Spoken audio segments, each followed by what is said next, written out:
Hello potential corporate video creators, my name's Tom Blades and I'm from DreamTech. In this series of videos I will explore the world of corporate TV and discuss how this powerful and useful tool has been overlooked and sometimes poorly executed. If you're thinking what is corporate TV or corporate video, then please check out the first video in this series titled What is Corporate TV?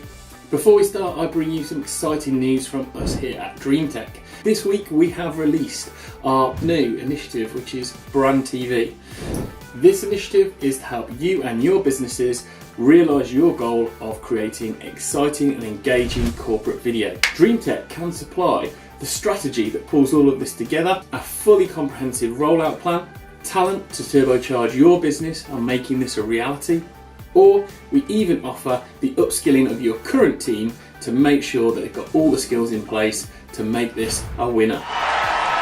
We also provide all the equipment, of course, and support to go with this. So check us out at our website. We are on the DreamTech, www.dreamtech.tv website, and you'll find us under the Brand TV tab. Even more exciting news is that for a limited time, we are offering a free pilot to show how this initiative could work in your business. We can make you your very own Brand TV episode, featuring your information and featuring your business. Why not check us out? You've got nothing to lose. Right, let's get into this. So you already know what corporate video is, or video for learning is. Let's explore how it's best used for your brand and also how to get traction with your audiences. So this video is all around content strategy. So let's look around the content strategy for one piece of video. So what do we mean by this? Well, actually we're looking at the way that the video is constructed, what all the component parts must look like to make it engaging. So the first thing to know is that although the key information and the key messages are really important, and obviously they are the meat and potatoes of what your video is trying to get across, it's not always the be-all and end-all of the video. How many of your corporate videos have you watched where it usually starts off with a brief introduction of somebody that you barely or don't know in a job title that you've never heard of before? Now I think you would agree that that person has got it stacked against them. They've got to win your trust and deliver that information in a way that's long lasting, and also in a way that they'll want to implement that in their daily lives. Well, does it sound familiar? I bet it does. Wouldn't it be better to follow a Brand TV model? So what we mean by that is the video opens on a presenter that you already know in surroundings that you already recognise. And they are speaking to you in a language with phrases that you already understand and you already relate to. They open the dialogue with the audience and talk about something else first before getting into the meat and potatoes, getting into the content. Something like, wow, sales are really crazy thanks to this weather. And the audience are like, we have sales, we have weather, we recognise they're relating to us. Once the bond has been made with the presenter, we can pretty much do anything. We could even reintroduce that business expert we were talking about before. They could then deliver their content and it could be all wrapped up by the presenter in a way that we trust and we understand. You could even get some carefully selected questions from your audience before the interview begins. Audience participation. Can you see the difference? So, why aren't we already doing this? Well, if you're watching this as a communications manager or a director or a learning development specialist, it's probably true that when you make these videos in your workplace, you're ultimately looking at them through the wrong lens, and that's the lens of yourself.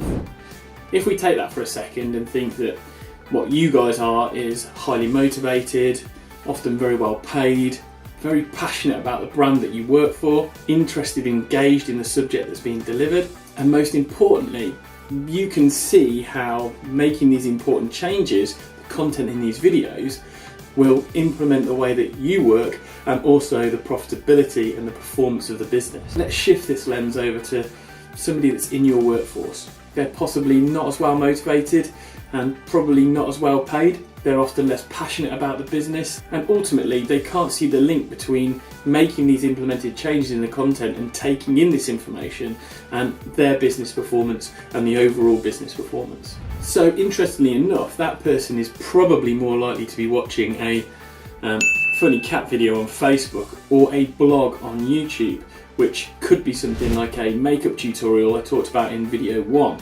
So, as we said in the first video, we know that video isn't the issue. It is the way in which people perceive the video that we're creating. So, we need to build a bridge between the content that we produce and also the content that they consume on a daily basis and actually seek out to view. And what we've ended up with is kind of a bit of a recipe here, haven't we? We need to make it engaging, we need to make it for them, which means making it through their lens. We need to add a slice of humour. We need to make it familiar, even to the point that we're making it a mimic of things that they are currently watching. If you want some more information on engagement, on what is engagement, then check out the video in this series. And if also you want some information on adding a slice of humour and how this is done tastefully and respectfully to your brand, then check out that video that I've also made within this series. So the realisation has to be that as creators of this content or communicators with our business, that we can't rely on the fact that people will watch it just because it's a replacement for a PDF or a memo or a piece of paper communication that we used to send out. But we have to compete for their attention. It's a war out there. Well, it's not a war, it's a challenge, but you know what I mean. So, you've made your exciting and well-constructed piece of brand TV. What next? Well, you create a lot more, of course. Loads more, in fact. This is a social thing. It's just like having a social media strategy. This is building rapport. This is building an audience base, mixing the important with the less important messages, the cool and interesting with the need to know information. Just like the strategy of creating one piece of content, creating lots of pieces of content follows the same rule.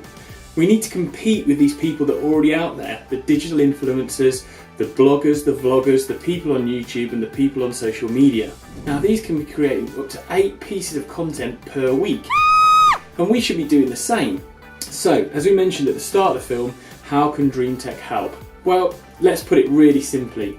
We have the instructions to make this work. We already help big businesses create engaging, exciting content for their workforce. Why not contact me or the team to see how our brand TV strategy can help you and your business?